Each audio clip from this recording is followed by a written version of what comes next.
Welcome, deep divers, to our classroom. Today, we are diving deep, and I mean really deep, into one of the most strategic and, let's be honest, rewarding board games out there, Catan, Cities and Knights. We're not just going to play it, we're going to crack the code. So, let's just start with the biggest question, the one that hangs over every game table, right?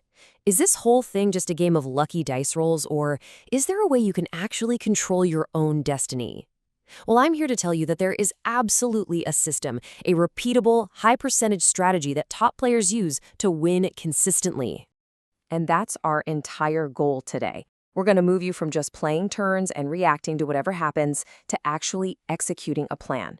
By the end of this, you're going to have a framework that lets you shape the game from your very first placement. So get ready to think strategically. Let's do this. Okay, so the absolute heart of this whole strategy, the one big idea you need to get, is this. In every game of Cities and Knights, you are racing against 3 different clocks, and they are all ticking at the same time. If you can master these clocks, you can master the game. So what are they? First up, the barbarian clock. Every turn, there's a 50-50 chance that barbarian ship moves closer. This is a constant pressure that means you have to think about defense from the get-go. Then, you've got the progress clock. This is your engine, right? It's how you get those game-changing progress cards. And finally, the big one, the metropolis clock. This is the all-out race for those huge, game-winning victory points. Literally, every move you make has to be measured against these 3 timers. Now, before we go a single step further, we need to burn this into our brains. Say it with me. Grain is gas. It's the fuel for your entire game. Seriously, it is the #1 bottleneck. You can have the biggest army of knights on the board, but if you don't have grain to activate them, they're just expensive paperweights. If you can't activate, you can't defend. And if you can't defend, you're going to lose a city. And that is a massive setback you just can't afford. All right, let's put this into practice. A lot of games are won or lost in those first couple of minutes, in the setup. Your opening placements aren't about grabbing a little bit of everything. No. It's about building a finely tuned machine designed to win the race against those 3 clocks. So for your first placement, your city, I want you to use this rubric. Don't just go with your gut, go with the math. Look at the priority here. A good grain hex, a 6 or an 8, that's worth the most points. Why? You got it. Grain is gas. After that, you're hunting for ore to build more cities and knights. And, super important, you need access to commodities to get that progress clock ticking. Touching 2 different ones, that gives you options. And options are power. Now, for your settlement. This piece is all about balance. Think of your city as your main factory. Your settlement is your supply line. Its whole job is to fill in the resource gaps. Are you missing wood and brick to build roads and expand? Well, that's your top priority. Or maybe it shores up your grain supply. Also a great move. This piece needs to support your city's plan, not just be another random dot on the board. Okay, if you only remember one rule for the early game, let it be this one. I'm serious. First flip first. Don't think of it as just one little city improvement. Think of it as flipping a giant switch that turns on a whole part of your engine for the rest of the game. So what do I mean by a first flip? It's that very first, cheapest city improvement, the one that costs just a single commodity. See, before you buy it, your chance of drawing that color of progress card is 0. Zilch. The moment you buy it, your engine goes live. Every turn you delay doing this, you're handing your opponents a massive head start. It's a race, and delaying your first flip is like deciding to start running on lap 2.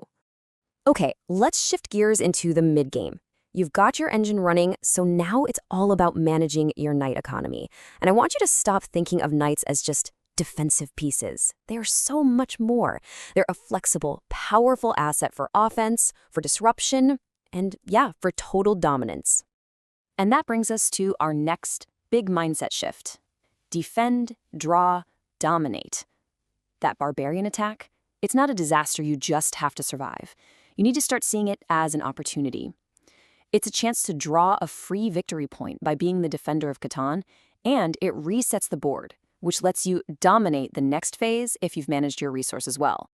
This little chart here, this is all about discipline. Knowing when to spend that precious grain fuel is everything. Just look at the 2 must-dos. 1, don't be the weakest player when the barbarians hit. And 2, if you can snatch that defender of Catan point, do it. Everything else comes second. And check out that low priority, activating a knight just in case. This is the #1 way players burn through their gas. Don't be that player.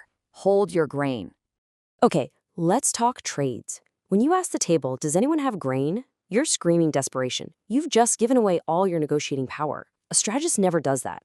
Instead, you use what I call the two-offer protocol.